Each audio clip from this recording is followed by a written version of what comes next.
Hey, it's your girl, Miss Straight Talk, no sugar added, none added at all.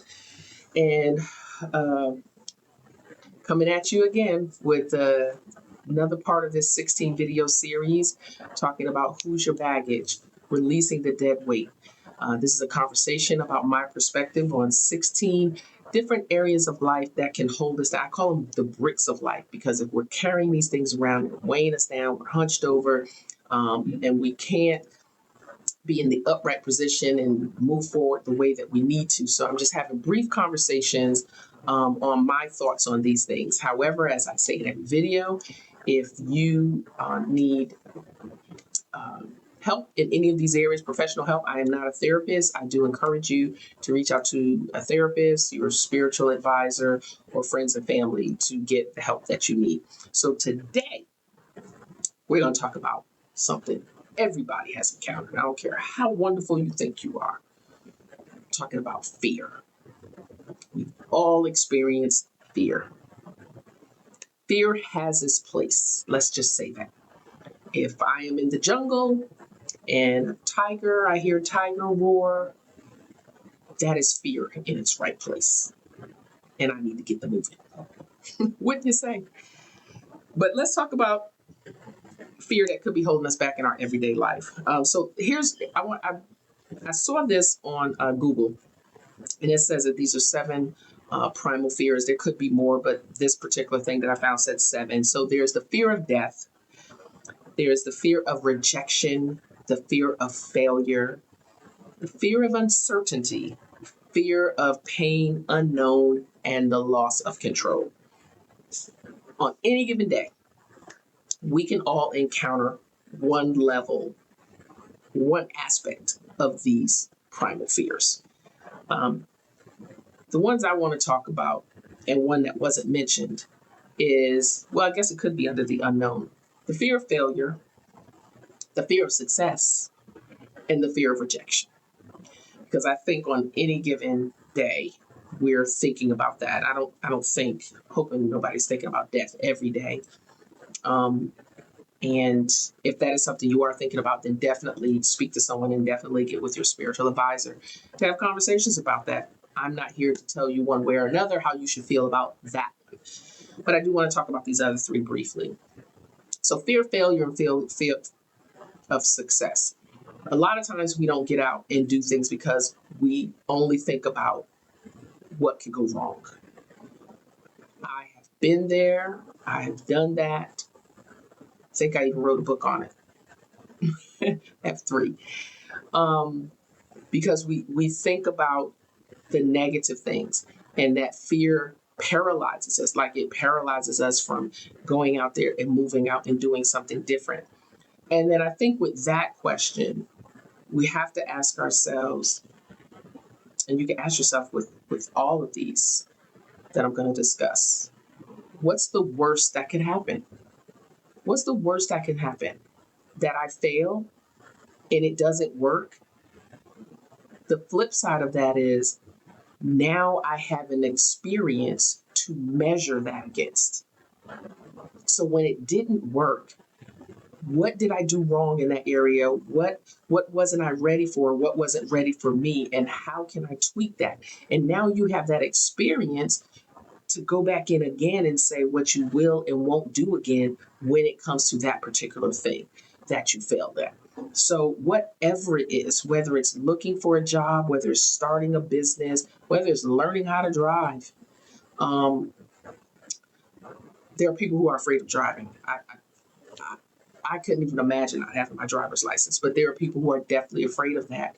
And I remember when I started driving that I just had this fear of bridges. Like I just didn't like really big bridges. I can do overpasses, but when it came to bridges, it was just something about it. And I remember when I first started driving, and I used to have to drive on the interstate to get to work. I think my drive to work was maybe about 30 minutes or so. And I would wear a t-shirt to drive and pack a duffel bag with my face cloth, my deodorant, some soap, and another shirt, because when I got to work, I would go to the locker room or the lounge area and hit under my arms and put on my shirt. It was that fear of all of those cars moving. But if I sat at home contemplating the traffic that I was going to be enduring, I would have never made it to work. I did finally get over that. Then I had to get over my fear of bridges. Like I just had to get over it. It's just something about that George Washington Bridge that I just could not do. I would go to sleep every time before we get to the George Washington Bridge. But somehow I managed to get over that. So there is something good on the other side of a failure. There's another opportunity to do it differently. Then there's fear of success. Then there are people who, well, they may be having a fear of failure. There's a fear of success, because what happens if I do become successful? Will people still like me? Will people ask me for money? Will I have to do this? Will I have to? So I'd rather just stay in this comfort zone, because I don't want to be successful, because I don't want people to want anything from me. I don't want the responsibility that comes with success. That is not a very good thought to have, because you want to be successful at something. I want to be successful at growing my YouTube channel. So guess what I'm doing? I am stepping out on the other side of failure and saying, hey, you know what? I'm going to do these videos because somebody's going to find them valuable, and somebody's going to see value in what I'm saying. And they're going to say, hey, girl, we need you to come and speak in a 10,000 seat auditorium. Hey, I'm ready. Call me. I'm ready. And then there's the fear of rejection. And we've all been there. When we were kids, there's fear of rejection. Before social media came out and all these dating apps, you wrote a little note that says, do you like me? Yes or no? Will you be my girlfriend? Will you be my boyfriend? Yes or no? Oh my God. And you just had this whole terrible feeling in your stomach, just hoping they would come back and say yes. I remember when I was in grade school, I liked Valentine's Day because I liked the little boxes, and you got the little cards and you can kind of give them to your friends and this is that or the other. And I liked doing that. But then I always had this little anxiety. I didn't know it was anxiety at the time. I had this anxiety of, will anybody give me a card? Like, will some little boy that I think is cute give me a card? And don't feel sorry for me for what I'm about to say, but I think I always ended up with the least amount of cards of all the other girls in class. And never got one from who I wanted one from. And then it just kind of made me not want to do that anymore. And then teachers started kind of wising up, and they made it so that you had to get enough for every classmate. And then that way everybody got something. It was kind of like a participation award on Valentine's Day. But that was hard. That was really hard. That was really hard, because as a kid, when you're a kid, you don't know any better. You want everybody to like you. And if you like somebody, you want them to like you back. But fear of rejection is real. So fear of rejection can be, people not stepping out there and trying new things on their job. Fear of rejection, trying, a new relationship, just trying anything. Fear of rejection can be paralyzing.